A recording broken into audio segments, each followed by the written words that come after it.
Michel de Bonneuil. Venez me rejoindre, Michel. Je suis très heureux de vous accueillir. Alors, on s'est parlé évidemment au téléphone, on s'est vu hier, on a pu échanger. Je suis très heureux. Prenez place. On va faire à la fois de la prospective, de la réflexion. On va peut-être même bouleverser, peut-être mettre des coups d'épaule dans les idées reçues. Je vous présente très brièvement, parce que la présentation que je vais faire de vous, elle a une incidence dans ce que vous racontez dans votre livre « La Révolution quaternaire » aux éditions de l'Observatoire. On vous présente sur Internet comme économiste. Voilà, vous êtes économiste parce que vous avez une carrière effectivement incroyable. Il y a eu l'INSEE, vous êtes inspectrice générale des finances, vous avez fait du Jean-Claude Trichet au Trésor. Donc une carrière, je dirais, classique, une évolution et un parcours. Mais vous avez décidé, vous, dans votre parcours, un peu finalement comme l'a décidé Philippe, de ne pas rester dans son couloir et de dire, après tout, je pense qu'on peut transversaliser, qui est finalement un peu la démarche d'Amiens sur plein de sujets, et de regarder le monde d'une manière un peu plus oblique. Est-ce que vous êtes d'accord avec ma présentation de votre parcours et de votre, j'allais dire, de votre personnalité même? Oui, c'est très bien vu.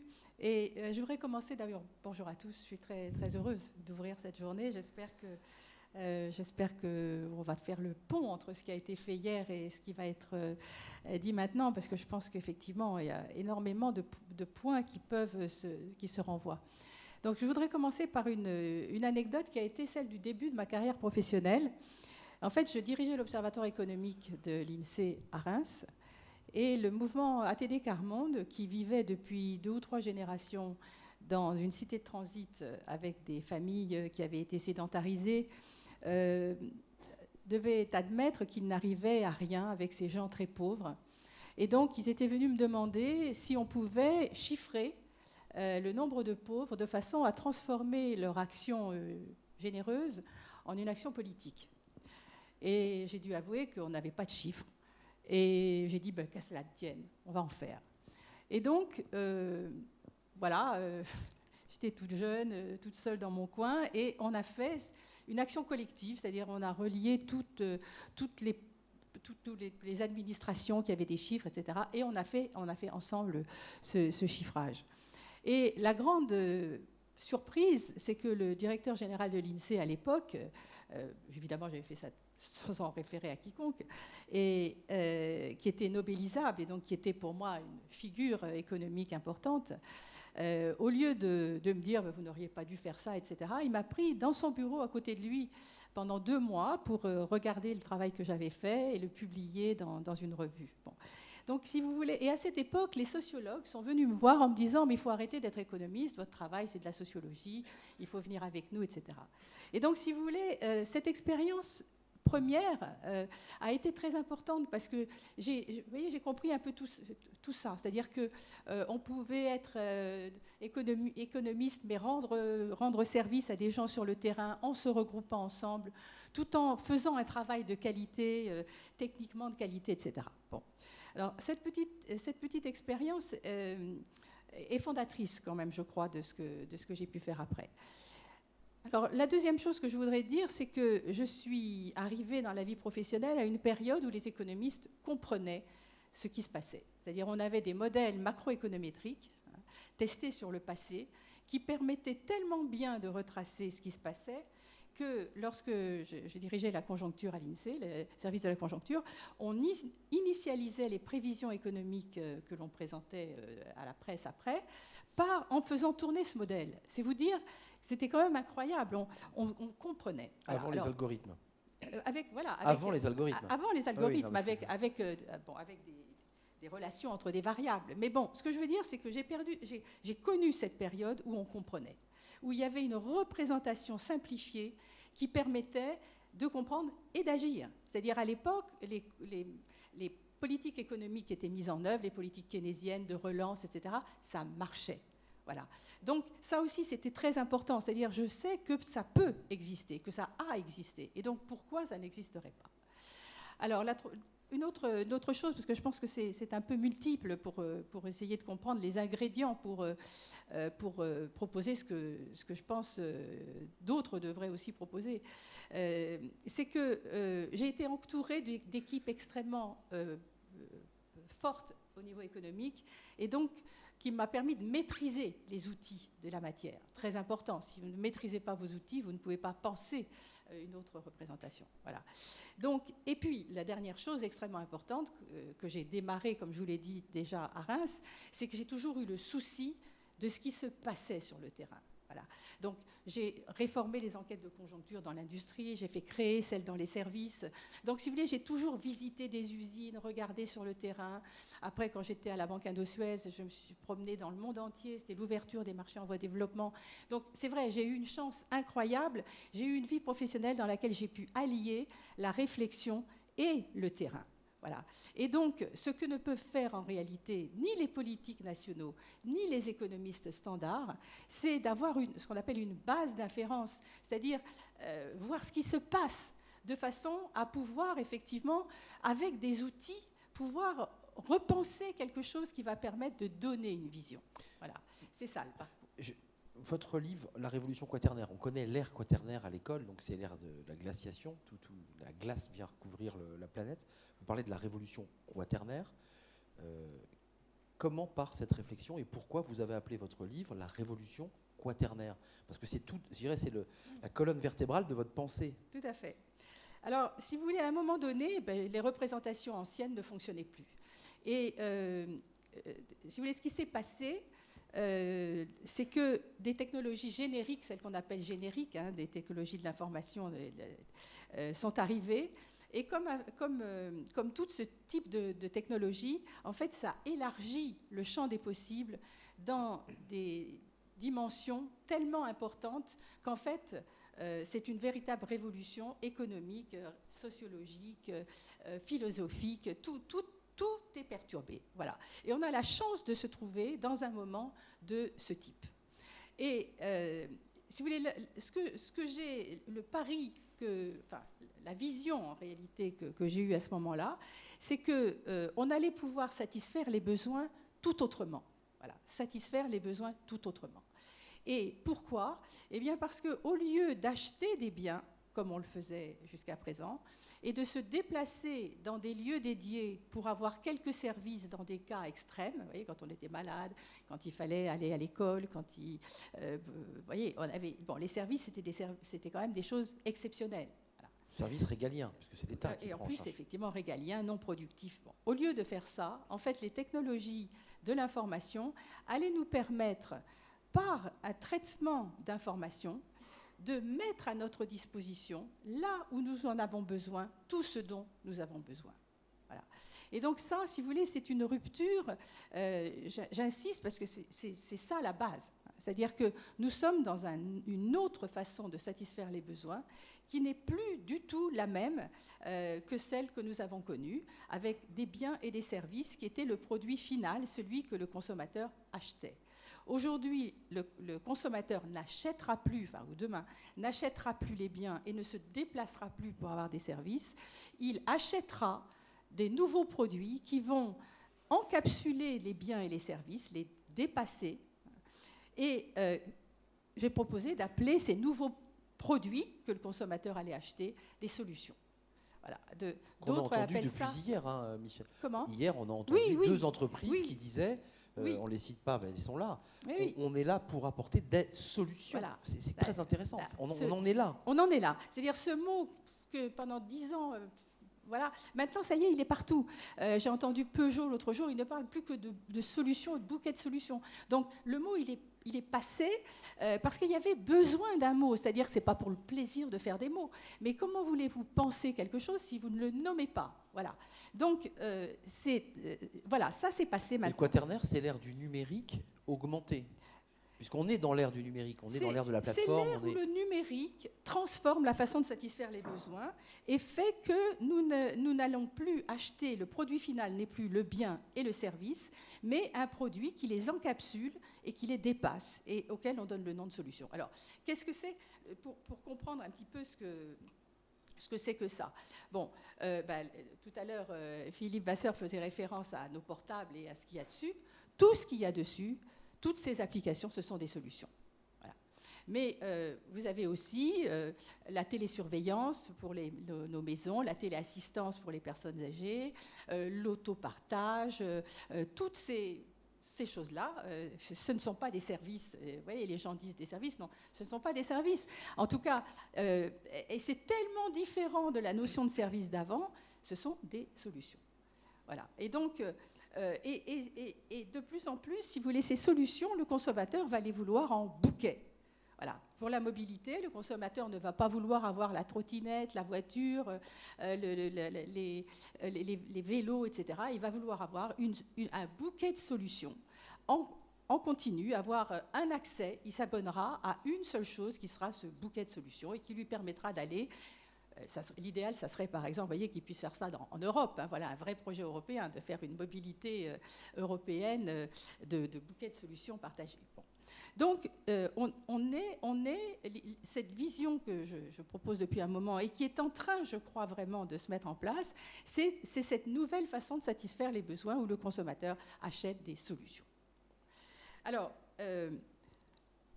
ce qui m'a paru tout de suite intéressant dans cette façon de voir les choses, c'est qu'elle résout tout. Elle résout tout à la fois. C'est-à-dire, en fait, on a aujourd'hui deux gros problèmes. Vous en avez évoqué un qui est à la mode aussi aujourd'hui, évidemment, qui était très important, c'est que le ciel va nous tomber sur la tête et que tout le monde a cette crainte au cœur. Mais il y a aussi le problème des inégalités et des petits boulots, qui est un sujet absolument majeur. Voyez, les gens, d'ailleurs, ont bien compris aujourd'hui que la résolution du chômage, le fait d'avoir un chômage très bas, comme les Américains peuvent l'avoir, n'est pas une solution. Parce que plus le chômage est bas, plus les inégalités sont fortes. Parce que ces emplois qui sont créés sont de mauvais emplois. Voilà, donc nous sommes là devant quelque chose qui est inacceptable pour les consommateurs et pour les gilets jaunes. On a cette crainte au départ. Mais pour le relier au débat qu'on a sur Amiens, c'est-à-dire cette volonté de passer en énergie autonome, ce que vous soulevez est dans un premier temps un monde merveilleux, puisque vous dites après tout le consommateur citoyen va être connecté par ses applications à une multitude de services, ça c'est l'aspect positif. Mais je dirais le pendant négatif, c'est qu'on crée en fait une ubérisation, puisque vous soulevez ce problème. Oui. Et donc comment on réinvente les contrats de travail, on réinvente le monde du travail. C'est la fin du travail vers une nouvelle ère, c'est-à-dire plus vertueuse, où on se déplace moins, où on travaille à la maison. C'est quoi le monde de demain qui fait que le citoyen se dit je suis vertueux parce que je ne prends pas ma voiture diesel, j'ai une opportunité de partir en mobilité verte.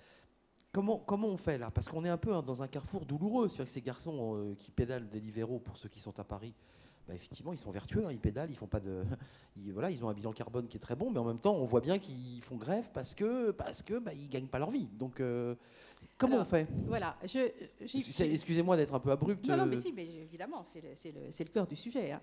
Mais je voudrais d'abord dire qu'effectivement, pourquoi le Quaternaire propose une vision qui permet de penser qu'on peut résoudre simultanément ces deux problèmes qui sont les problèmes d'emploi et les problèmes de croissance verte, les deux à la fois.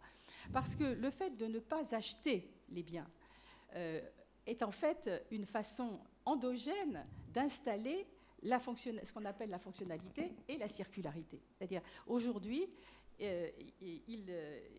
ce qui va devoir se faire, c'est qu'on va nous vendre des solutions dans lesquelles les objets qui seront mis à disposition seront des objets quasi éternels, si vous voulez. L'idée, c'est qu'on ne change pas de machine à laver, on ne change pas d'objets connectés tous les 4 matins.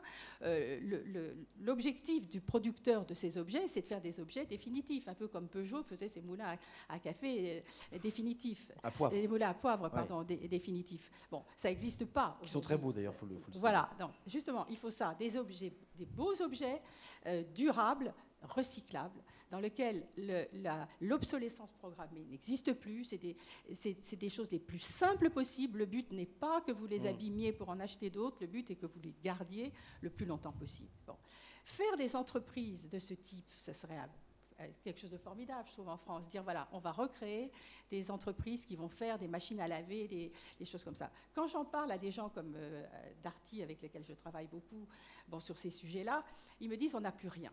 C'est dramatique, c'est dommage, on n'a plus ces entreprises, on n'a plus du savoir-faire. Bon, mais bon, on sait faire beaucoup de choses, pourquoi pas ça? Enfin, en tout cas, ce que je veux dire, c'est que si... Darty qui recycle, il faut le préciser. Non, mais ils travaille vont pas dans pour cette eux, mais direction. ils font un recyclage intéressant des produits. Mais oui, ils vont le dans cette récupèrent, ils le direction, recyclent. mais on n'en est pas encore. Ils ont encore beaucoup de mal à passer à la vente de solutions, c'est-à-dire de ne pas vendre les biens, mais de vendre des solutions, des mises à disposition avec l'entretien, le recyclage, etc. Bon. Donc ça, si vous voulez, on a là, de façon endogène, les sources de la fin de l'avoir plus, de l'obsolescence programmée, de cette frénésie de toujours plus d'avoir. Bon, donc ça, je pense que c'est extrêmement important. Le deuxième point, c'est que on aura besoin, pour entretenir tous ces objets et pour s'occuper de nous, ce qu'on a très peu fait jusqu'à présent, alors que nos besoins sont immenses de ce côté-là. On aura besoin de gens sur nos lieux de vie. Dans les rues, chez nous, nous avons besoin de gens et pas d'automates. D'automates, certes, mais de gens aussi. Vous faites référence au vieillissement de la population. Mais pas seulement les vieux, si vous voulez, même les enfants et les gens normaux. Si vous voulez, quand vous avez votre truc qui ne fonctionne pas, vous avez envie d'avoir quelqu'un et pas d'être là en train d'appuyer sur des boutons, 36, le 7, c'est pas moi, c'est l'autre, etc. C'est effrayant. Donc, si vous voulez, on a besoin d'un interlocuteur. On voudrait avoir quelqu'un. Au téléphone ou en vrai? Mais en vrai, les deux, justement, on en parlait hier. Il ne faut pas les opposer comme la machine et l'homme. Il ne faut pas les opposer, il faut les conjuguer. Il faut apprendre. C'est nouveau, c'est très nouveau, c'est difficile. Bon. Donc, pour répondre déjà à votre question, c'est vrai que ça va être du travail très différent. Au lieu d'être posté dans des usines en face de machines, on va être sur les lieux de vie en face du client et pour s'occuper de lui et de ses biens, de ses objets. Bon. Donc c'est très différent et en même temps, on a en tête des idées, des vieilles idées de domesticité qui font qu'on a beaucoup de mal à croire que ces façons de travailler vont pouvoir être des belles façons de travailler. Alors que si on y réfléchit, c'est quand même plus valorisant d'être au travail devant quelqu'un que devant une machine. Or, personne n'a dit que le travail d'ouvrier, c'était rien, c'était nul. Bon. Donc pourquoi le travail devant quelqu'un serait-il plus nul que le travail devant une machine? Bon. Donc c'est vraiment des idées qu'il va falloir faire bouger pour arriver effectivement à cette nouvelle façon de travailler. J'avais fait le calcul il y a très longtemps, dans le premier livre que j'avais écrit, que si chaque Français consommait 2 heures par semaine d'une personne qui venait sur son lieu de vie pour l'aider dans le cadre de ces solutions. Le calcul montre qu'on crée 4 millions d'emplois équivalents. C'est votre sous-titre, hein, c'est le sous-titre du livre. Voilà. Parce que et donc, si vous voulez, moi-même, ça m'avait surprise. Évidemment, c'est très créateur d'emplois, puisque c'est du face-à-face avec des gens. Donc, c'est très créateur d'emplois. Ça, je pense, c'est très important de le comprendre, parce qu'en fait, nous avons besoin de ça. Nous avons besoin que sur tout notre cycle de vie, comme sur tout le cycle de vie des objets, nous ayons des gens qui prennent soin de nous et des choses. Bon. Donc, vous voyez, ce soin de nous et des choses, c'est créateur à la fois de croissance verte et d'emplois de qualité. Et puis de remettre l'homme au centre. Et de remettre recréer, l'homme en fait, au centre. une relation. Voilà. Donc, si vous voulez, en fait, on a une croissance, parce que là, nous avons beaucoup de nouveaux besoins à satisfaire, d'une autre façon, mais beaucoup de besoins à satisfaire. Quand on parle de croissance, c'est croissance de la satisfaction des besoins. Donc, si nous satisfaisons tous ces nouveaux besoins, nous allons avoir un nouveau grand cycle de croissance, parce que nous avons besoin de croissance, mais cette croissance ne sera plus une croissance de l'avoir plus, qui, comme l'a très bien dit Philippe Vasseur, n'est plus possible, et d'ailleurs n'est plus souhaitable. Nous en avons comme ça des biens. C'est pas ça. On a besoin de continuer à avoir un peu, mais enfin d'user. Mais pas dans la surconsommation. D'user de certains nombres de choses, mais nous avons besoin d'être mieux. Donc on passe d'une croissance de l'avoir plus à une croissance de l'être mieux. Bon, je pense que c'est un beau projet. C'est-à-dire, c'est quelque chose, si vous voulez, on n'est pas là en train de dire « Ah, c'est la décroissance ». Non, ce n'est pas la décroissance. C'est une autre croissance et une belle croissance qui va satisfaire des besoins d'un niveau supérieur par rapport à ceux qu'on a pu satisfaire et qu'on a dû satisfaire d'ailleurs jusqu'à présent. Voilà. Je peux vous poser une question. Il y a des économistes qui proposent d'intégrer tout ce travail de solution, d'aide, d'entraide au PIB, parce que le PIB, ça calcule la richesse produite, mais pas tout ce dont vous parlez. Est-ce qu'il faut, vous qui êtes une économiste, là je parle à l'économiste, réinventer un indicateur qui prenne en compte finalement toutes ces données, et qui sont aussi des richesses d'ailleurs? Alors, moi, je pense que l'histoire de la mesure est un faux problème. Le jour où on n'aura plus qu'à mesurer, d'abord, je connais bien les gens de l'INSEE, ils le font très bien. Le problème, c'est qu'aujourd'hui, ce n'est pas qu'on n'a plus qu'à mesurer, c'est que ces fameuses solutions, elles n'existent pas encore bien. Donc, d'abord, on ne va pas pouvoir mesurer des choses qui sont en pleine gestation. Et puis, encore une fois, le problème, les gens, si vous voulez, les gilets jaunes, si vous leur dites, vous savez, on a un problème de mesure, ils vont dire que je m'en fous de votre problème de mesure. Moi, mon problème, c'est un problème d'emploi. Donc, je pense que c'est trop tôt de parler de problème de mesure. Notre problème, il est de faire ces nouvelles solutions et de comprendre que la production de ces solutions et de ces bouquets de solutions est très différente des productions de l'industrie et des services. Puisque je l'ai dit, ça existe toujours. Les biens et les personnes qui vont s'occuper de tout ça, ça existe toujours. Mais on a toute une nouvelle chaîne de production de façon à pouvoir fabriquer et apporter aux consommateurs ces solutions. Alors, c'est très important de comprendre ça pour comprendre pourquoi ces emplois vont être productifs, pourquoi ces gens vont pouvoir gagner leur vie. Parce que les gens confondent utilité et productivité. Il y a beaucoup de choses qui sont utiles. Le problème, c'est que si les entreprises ne peuvent pas les produire en gagnant leur vie, on sait ce qu'il faut faire. Il faut prélever sur ceux qui gagnent leur vie pour pouvoir faire des services, comme on l'a fait, qui sont effectivement improductifs mais utiles. Aujourd'hui, la grande nouvelle, c'est qu'on peut étendre des choses qui étaient utiles et qu'on n'arrivait pas à faire de façon productive. Aujourd'hui, on peut le faire. Alors, comment ça se passait dans les usines? Dans les usines, on avait des machines qui étaient branchées sur un réseau électrique en particulier, après des réseaux ferrés, toutes ces infrastructures qui irriguent toujours les industries. Et on avait des ouvriers qui travaillaient sur ces machines. Voilà. Et ces machines dégageaient des gains de productivité parce qu'il y avait de l'innovation technologique qui permettait d'améliorer chaque année le résultat de l'entreprise.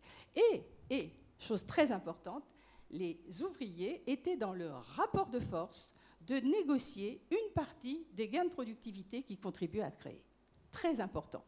C'était la première fois que les travailleurs, ceux qui étaient au travail, étaient dans le rapport de force de négocier une partie de ce qu'il... voilà. Alors, et ça, c'est pas, si vous voulez, c'est pas de la gauche, j'en sais rien. Monsieur Ford, qui n'était pas du tout un type de gauche, on le sait, on lui fait dire, en tout cas... Ford. Oui, j'ai compris, Ford. Non, Ford. Il disait, il faut que je paie mes ouvriers davantage pour qu'ils puissent acheter des voitures. Voilà un homme qui était un économiste de grand talent. Il avait compris, si vous voulez, qu'il ne faut pas rentrer dans la dynamique mortifère dans laquelle on est aujourd'hui, c'est-à-dire je paie de moins en moins les gens et je leur donne des produits de moins en moins chers. Cette logique est une logique désastreuse. La vraie logique, c'est on paie les gens de plus en plus cher pour qu'ils puissent s'acheter les produits de plus en plus chers. Et de bonne qualité, durable. Et de bonne qualité, durable, c'est-à-dire ces solutions. Bon. Donc, dans l'industrie, on a su faire ça. Aujourd'hui, qu'est-ce qui se passe? Dans l'industrie, évidemment, les technologies de l'information sont là. Elles font leur œuvre. Et on peut dire maintenant qu'on l'appelle l'industrie 4.0, mais l'industrie s'est complètement restructurée. Et effectivement, au lieu d'avoir des réseaux d'électricité seulement, ils ont des plateformes numériques avec des objets connectés et des automates. Et les gens, ils n'y sont plus, en gros. Il n'y a plus personne. Donc, on a une toute autre organisation de l'industrie. Je ne sais pas si vous avez visité des usines, plus personne, en gros. Là, vous avez des automates et tout ça se passe très, très bien. Et très bien. Bon. Et l'emploi, il n'est plus là. Il est où? Il est sur d'autres chaînes de production qui sont sur les lieux de vie, qui sont chez nous, qui sont dans les rues. Et qu'est-ce que c'est que ces chaînes de production? Ce sont des objets connectés. Vous voyez, par exemple, on le voit très bien sur la télésurveillance. Quand vous avez de la télésurveillance, vous avez des objets qui surveillent. Vous ne les achetez pas. On vous les met à disposition, c'est des vraies solutions quaternaires, et vous avez des gens qui en continu vous rendre cette solution de surveillance, et qui sont des gens très qualifiés. Très qualifiés. Donc c'est les nouveaux ouvriers sur ces nouvelles chaînes de production. Voilà, donc encore une fois, il faut bien comprendre qu'on va enchaîner 2 chaînes de production, et le drame, c'est que les entrepreneurs industriels ont bien compris comment il fallait réformer l'ancienne chaîne de production dans l'industrie. En revanche, on patauge complètement sur la fabrication des chaînes de production des solutions, du bout de la chaîne des solutions. Donc le modèle, en fait, pour créer un modèle avec de la valeur. Oui. Alors, et je viens à votre question sur l'ubérisation. Il y a des gens géniaux qui, eux, ont compris ça, à peu près au même moment, d'ailleurs, quand on commençait à en parler. Ils ont compris qu'ils pouvaient faire des solutions, les GAFA. Donc, qu'est-ce qu'ils ont fait? Ils se sont concentrés sur le cœur de ces mises à disposition, c'est-à-dire avoir une plateforme qui permette d'échanger l'information qui va permettre d'organiser ces mises à disposition. D'accord ? Eux, la mise à disposition elle-même, ça les intéresse, mais pas du tout, parce que gérer des hommes et de la matière, c'est très ennuyeux, tout le monde le sait. Donc, si on peut s'en passer, ce qu'ils ont pris le parti de faire, ils le font. Donc, ils ont, comme ils disent, délégué à des travailleurs dits indépendants, qui en réalité sont super dépendants, la mise à disposition sur le vélo, etc. Donc, si vous voulez, on a finalement une organisation de ces solutions qui coupe la chaîne de production, qui s'organise pour la couper. C'est-à-dire, tous les gains de productivité reviennent à ces acteurs qui sont à la fois des grands distributeurs qui ont l'infrastructure, la plateforme, ils la possèdent, et ils sont de grands distributeurs de toutes ces applications, et ils délèguent de façon totalement artisanale ces mises à disposition à des gens qui ne gagnent pas leur vie. Ça crée beaucoup d'emplois, mais ça, les gens ne gagnent pas leur vie. Et ça, si vous voulez, c'est un sujet très important, parce qu'on voit bien que les gens l'achètent. C'est-à-dire, c'est là qu'on voit que la solution, le consommateur, il en veut. Il en veut, et même comme ça, il en veut. Bon. Alors, ce que je voudrais dire maintenant, c'est qu'on peut faire autrement ces solutions. Bon. Et pour vous le faire comprendre, je vais prendre le cas de l'autopartage et du covoiturage.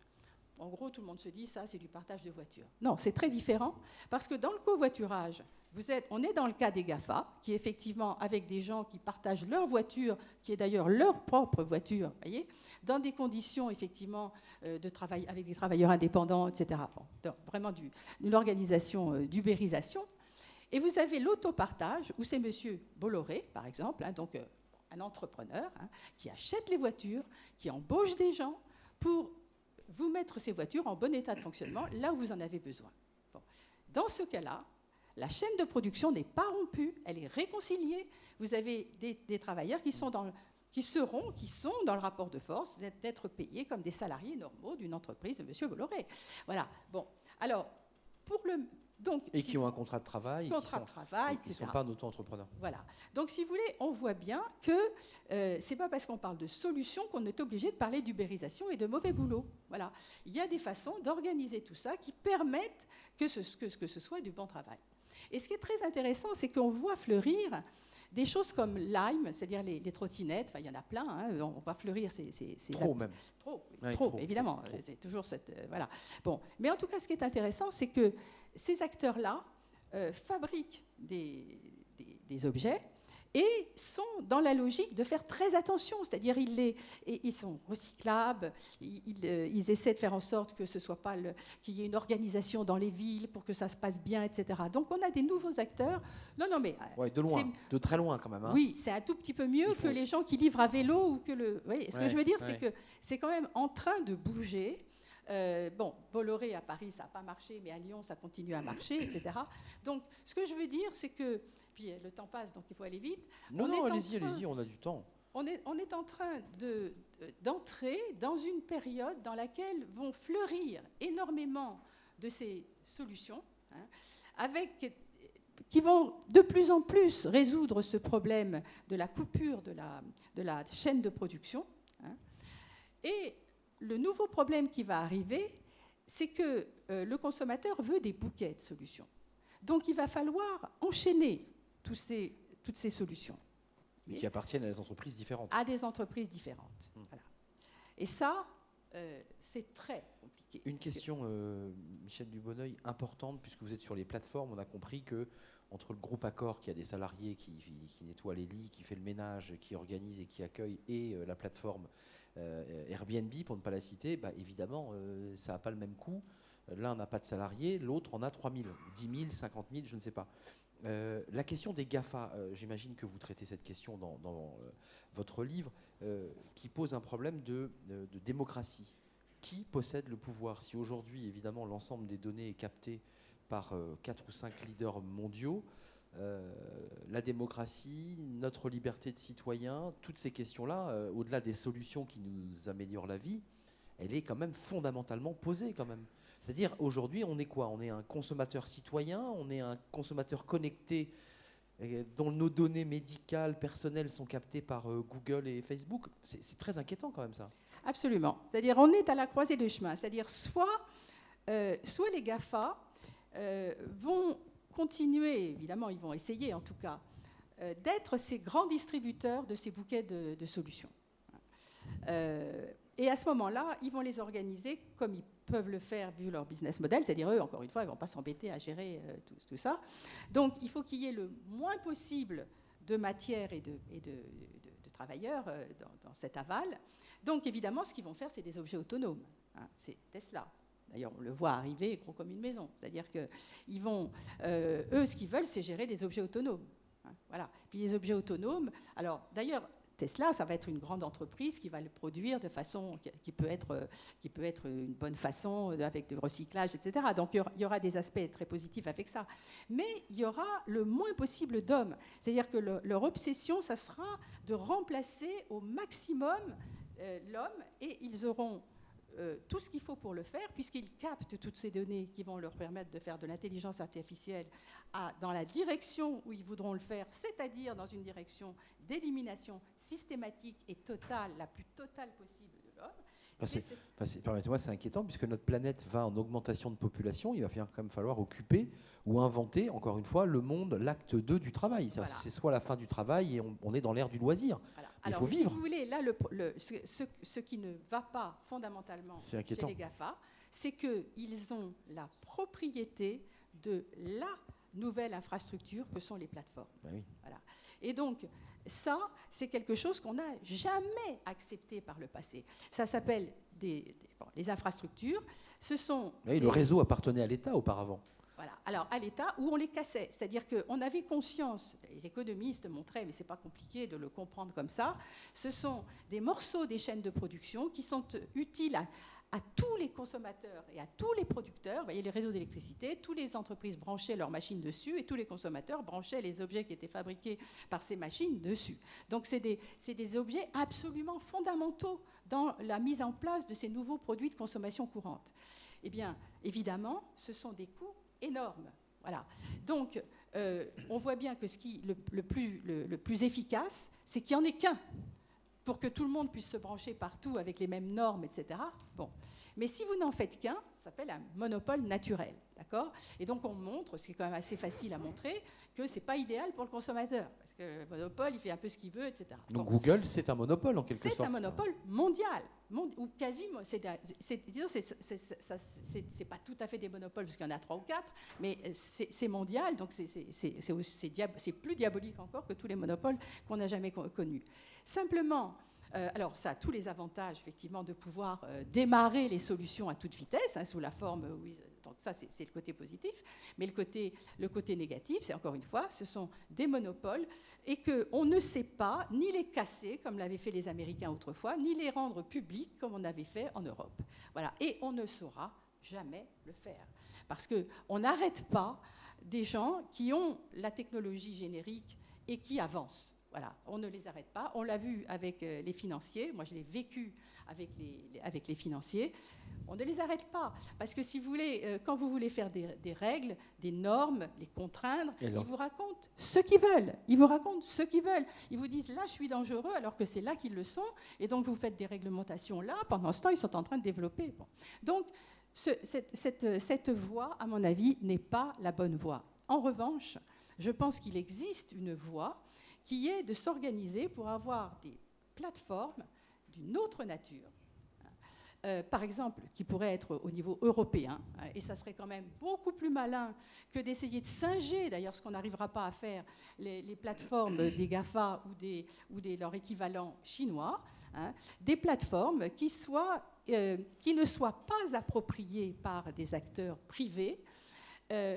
Après, le statut, on verra, on s'en fiche. L'idée, c'est que les consommateurs gardent la propriété de leurs données, qu'on utilise des technologies de blockchain, de tout ce qu'on veut. Il y a tout ce qu'il faut pour pouvoir gérer correctement ces données, c'est-à-dire qu'on peut faire circuler la donnée de telle personne à telle personne, et puis après, ça revient, la personne reste propriétaire de ces données. Donc, si vous voulez, on peut envisager des plateformes de ce type, avec des acteurs différents qui distribuent les bouquets ou les solutions ou les bouquets de solutions, qui sont effectivement des grands distributeurs, mais en concurrence les uns avec les autres, c'est-à-dire plusieurs grands distributeurs, comme on a dans la distribution des biens, mais là, c'est des grands distributeurs de solutions qui utiliseraient tous une plateforme qui aurait été construite pour pouvoir développer tous ces bouquets de solutions et qui agrégeraient et proposeraient à leurs clients des bouquets de solutions qui seraient fabriqués à partir de toutes les solutions existantes.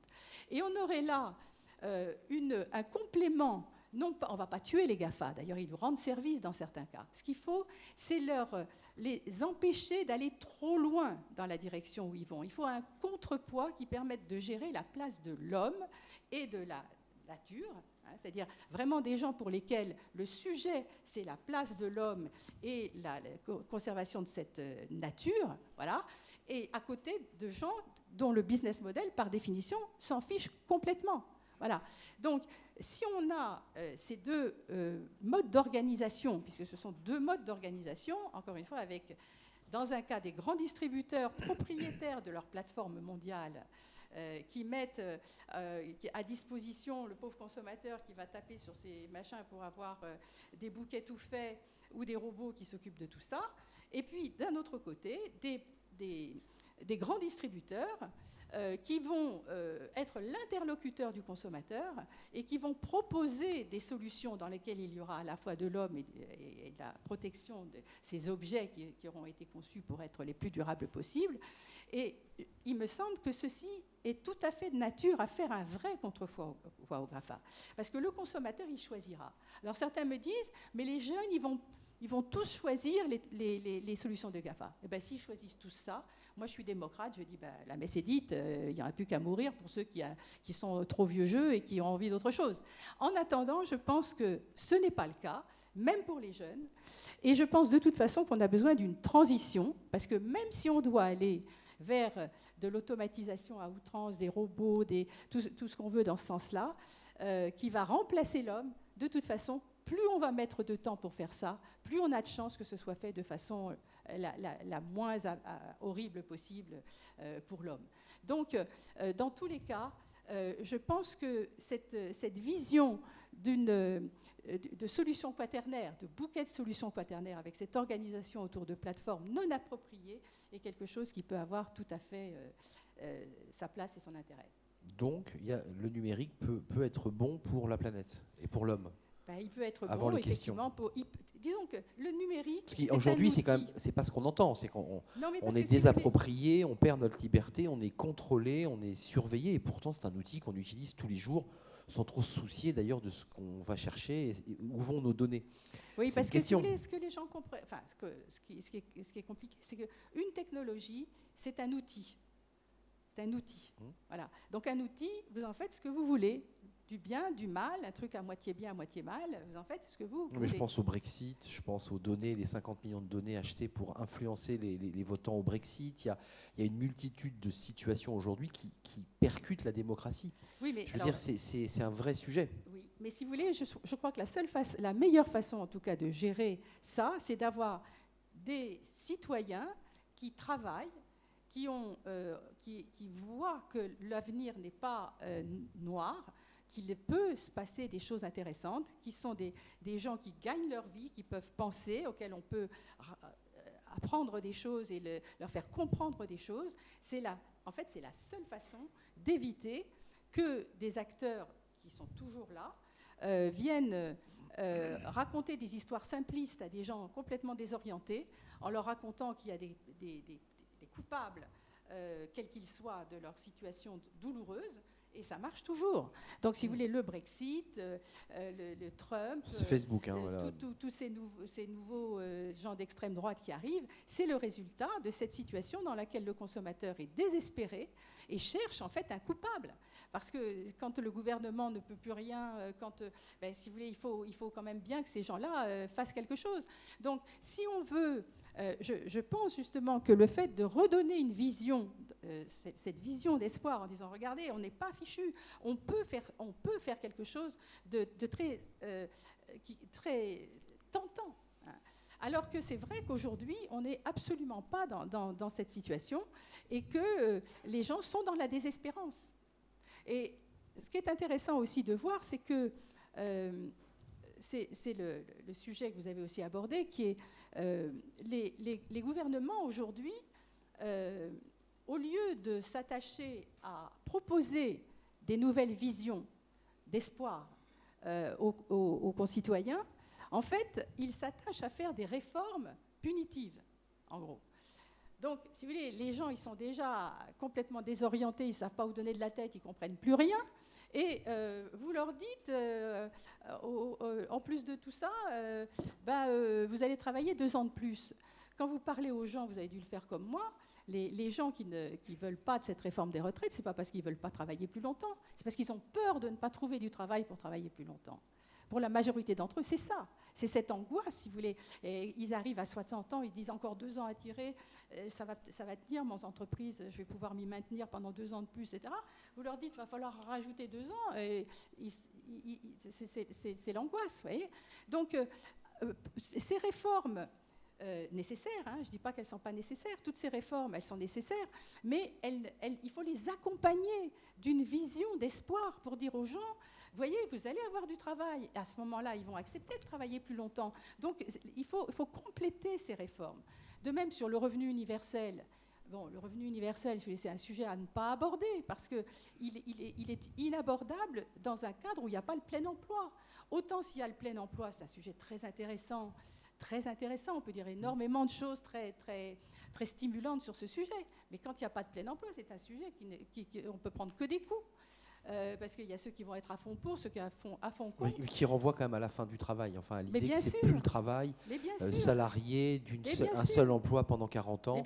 C'est plus ce monde-là dans lequel on évolue, pour les raisons que vous évoquiez tout à l'heure. Alors que si on montre que l'on peut retrouver des bons emplois pour tout le monde, ce sujet devient un sujet intéressant de dire peut-être que ça serait intéressant que chacun, d'abord de simplifier tous ces systèmes très compliqués, voilà, très bien, ou bien que dans sa vie, si vous voulez, on pourrait refaire exactement la même chose que ce qu'on a fait avec les services autrefois, c'est-à-dire qui étaient utiles mais improductifs. Il restera des choses utiles et improductives.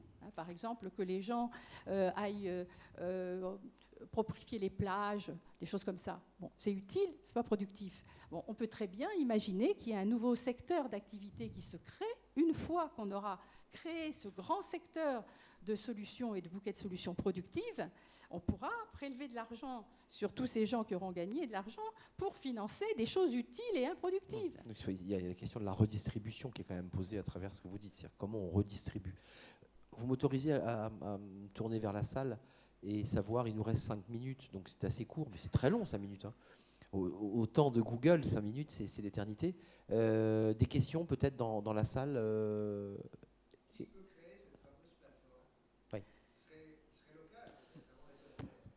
Merci pour la question.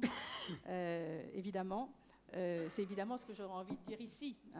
C'est-à-dire, ce que l'on voit bien, c'est que dans une période de grande mutation comme celle que nous vivons, les collectivités, l'État, les pouvoirs publics nationaux et les économistes, les experts ne peuvent pas faire les choses, ne peuvent pas. Voilà. Parce que d'abord, ils ne savent pas.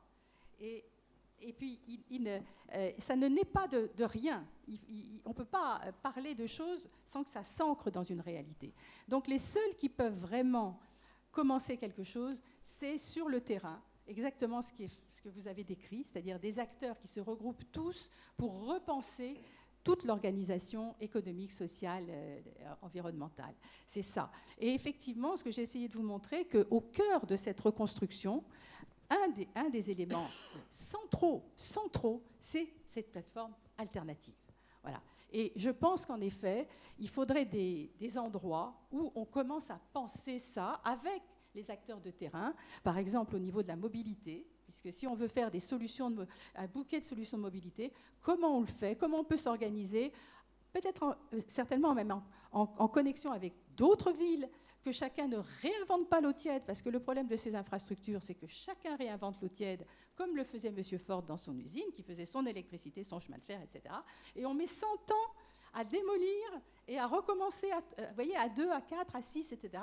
Donc on n'a pas le temps, parce que les GAFA sont derrière, on n'a pas le temps. Donc il faut aller vite et il faut essayer d'emblée de créer sur un territoire de façon qu'on puisse élargir, dupliquer une plateforme. Et encore une fois, c'est un projet européen magnifique. Ça pourrait être un projet européen magnifique. On cherche quoi faire en Europe. Ben voilà, si vous voulez, ça serait quand même super intéressant de pouvoir aller en Europe, faire une mobilité totale avec une seule carte qui vous permettrait d'accéder à tout. Donc ça, je pense que c'est vraiment quelque chose qu'il faut faire sur le terrain, qui pourrait être amorcé à Amiens et qui pourrait avoir vraiment une valeur emblématique. Et si vous voulez, pour faire le pont avec le sujet de l'énergie tel qu'il est traité aujourd'hui, l'énergie, c'est l'ancienne infrastructure. C'était les réseaux d'électricité, c'était la vraie infrastructure d'avoir.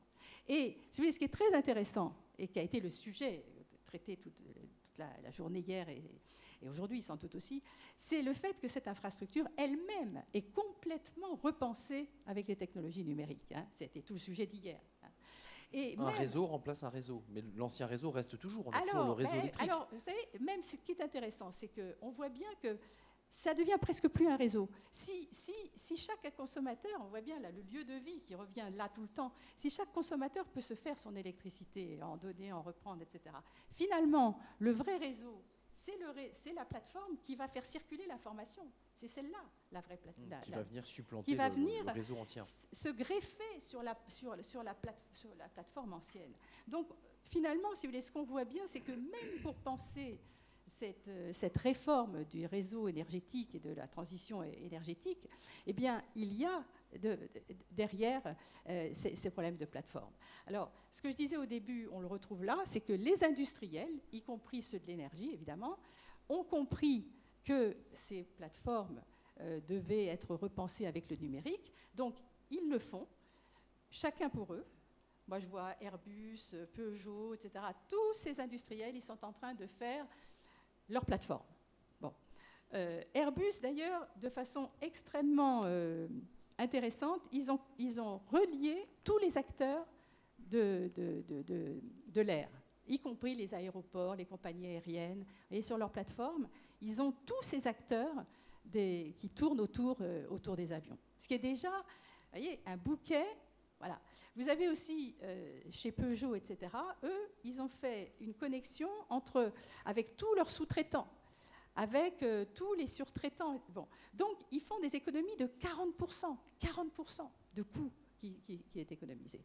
Bon. Donc, c'est bien de faire des économies de coûts. Les voitures vont baisser, quoi. Les prix des voitures vont baisser. C'est sûr. Mais bien sûr. Non, mais je rigole. Comme l'agriculture qui a baissé quand on a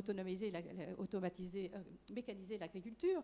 Mais ça ne suffit pas de faire baisser les prix. Même, c'est diabolique parce qu'en réalité, on pense que comme les prix baissent, on va pouvoir payer les gens de moins en moins. Et c'est ce que je disais au début. Oui, ça ne crée pas de croissance du tout. C'est pas un cercle vertueux. C'est pas un cercle vertueux. Le cercle vertueux, il est dans l'autre sens. Y a-t-il d'autres questions?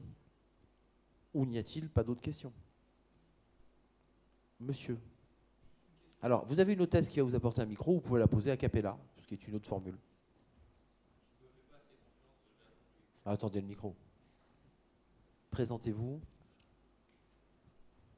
Bonjour, je suis Emmanuel Manoret-Tonil et je suis vice-président innovation et nouvelles activités chez Butagaz. Alors, je reviens sur votre idée de la solution, et la définition de la solution, si j'ai bien compris, c'est une combinaison de produits et de services dans une idée de fonctionnalité et de circularité. Donc, si on prend un cas concret, le ménage à la maison, aujourd'hui j'achète un aspirateur, j'achète des brosses, des éponges, etc. Et on pourrait essayer de combiner tout ça avec le travail qui va avec au sein d'une solution. Mais au final, il faut quand même que quelqu'un fabrique des aspirateurs. Exact. Et alors, avec des aspirateurs qui soient durables, qui va les fabriquer en fait? Et est-ce qu'ils seront dans la solution, ou est-ce que ce seront rapidement de nouveaux sous-traitants avec de nouveaux impératifs de réduction de coûts, J'avais etc. cette question que je voulais poser, je l'ai zappée, parce que je me suis posé la même question tout à l'heure dans votre intervention, Michel. L'objet, qui le fait? Alors, de toute façon, le bien, parce que les mots, c'est important. Le produit, biens et services sont des produits. Solution, c'est un produit générique. Hein. Le produit, c'est ce qu'achète le consommateur. Là, donc, avant, il y avait des biens et des services. Maintenant, il y a des solutions. Bon. Biens, services, solutions. Tout ça, ce sont des produits. Voilà. Bon, donc, le bien, évidemment, il va toujours falloir qu'il soit produit par l'industrie. Et encore une fois, comme j'essayais de le dire, les industriels ont très bien vu qu'il fallait produire des nouveaux biens, et même des biens qui allaient être mis à disposition, parce que tout d'un coup, ils se sont rendus compte qu'une voiture partagée, c'est pas une voiture. Vous voyez, c'est pas une voiture, c'est-à-dire que... Permettez-moi, Michel, la question qu'on se pose, puisque je m'associe à la vôtre, physiquement, concrètement, l'aspirateur, il est localisé sur une industrie amiénoise, ou pour des raisons de coût, il est externalisé au Bangladesh, au Sri Lanka, au Vietnam ou en Chine. Alors là aussi, j'ai dû être trop vite et pas bien m'exprimer. Aujourd'hui, non, mais c'est important de... Non, mais absolument, je suis contente de pouvoir préciser. Aujourd'hui, la production de biens, elle est complètement automatisée. Il n'y a plus personne. Donc les histoires de concurrence avec les pays à bas coût de main-d'œuvre, c'est plus le sujet. D'accord. Donc il faudrait, ce que j'essayais de dire au début, il faudrait réinstaller une industrie. Et vous l'avez dit, Voilà, donc je le redis. Donc il faudrait les réinstaller là, avec encore une fois des biens qui soient archi-durables, que les gens qui sont là ne nous les compliquent pas, que justement ceux qui les mettent à disposition disent « Attendez, moi je ne veux pas en mettre tant de 6 000 à disposition, je veux qu'ils soient lookés, éternels, recyclables, etc. » Voilà le cahier des charges pour faire ces choses-là. Bon, je pense que là, il y a... Bon. Alors, après, si vous voulez, tous les produits ont toujours été un empilement. Il y a une chaîne de production.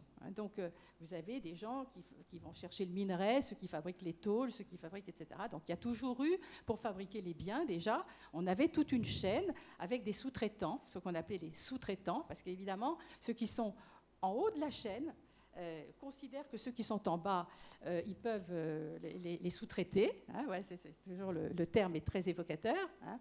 Bon, donc, ce qui se passe là, c'est que la chaîne de production monte. Ce qui fait que celui qui sera au bout de la chaîne, c'est plus le fabricant de biens, c'est le fabricant de solutions. D'accord ? Et le grand distributeur de ces nouveaux produits de consommation de masse. Hein. Donc, en fait, on peut reproduire exactement ce qui se passe sur les biens. Ça va se reproduire au niveau des... Voilà. Donc, il va falloir que ces acteurs qui fabriquent les solutions aient en sous-traitant les gens qui fabriquent ces objets, évidemment. Bon. Mais ni plus ni moins que les fabricants de voitures avaient des sous-traitants qui fabriquaient les rétroviseurs.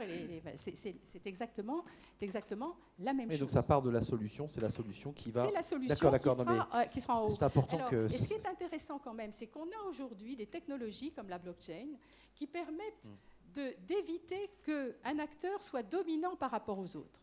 C'est-à-dire qu'on peut décider à l'avance... C'est compliqué la blockchain. En un mot, expliquez-nous. Parce que on utilise tous la blockchain, mais dites-nous, vous, avec vos mots d'économie, c'est quoi en tout cas, aujourd'hui, on l'associe aux monnaies. Je pense que c'est la seule chose qu'il ne faudrait pas faire avec. Parce que voilà. Ouais. Mais bon, en tout cas, c'est très, très utile pour organiser des coordinations d'acteurs. Parce que ça permet de gérer des échanges sans avoir une personne centrale qui s'en occupe. Voyez ? Donc, vous, tous ensemble, tous ces gens qui ont le même intérêt pour fabriquer quelque chose, se mettent autour d'une table, décident des règles du jeu sur les données qui peut avoir quoi, sur la répartition de la valeur ajoutée, sur les messages qui vont circuler. Donc on se met d'accord sur toute l'organisation de cette chaîne de production, et ensuite ça fonctionne tout seul, et tout le monde le respecte. Donc ça, c'est un outil extrêmement important, parce que, évidemment, toutes ces solutions, et ces industriels en particulier, qui ont été habitués à être les seigneurs de la fête, et qui vont être obligés d'accepter qu'il y ait des grands distributeurs qui soient au-dessus, ça va être très difficile si on n'a pas ces outils. Et pour le moment, ce qui se passe, c'est qu'ils disent chacun, mais c'est moi le grand distributeur. Oui, c'est vrai.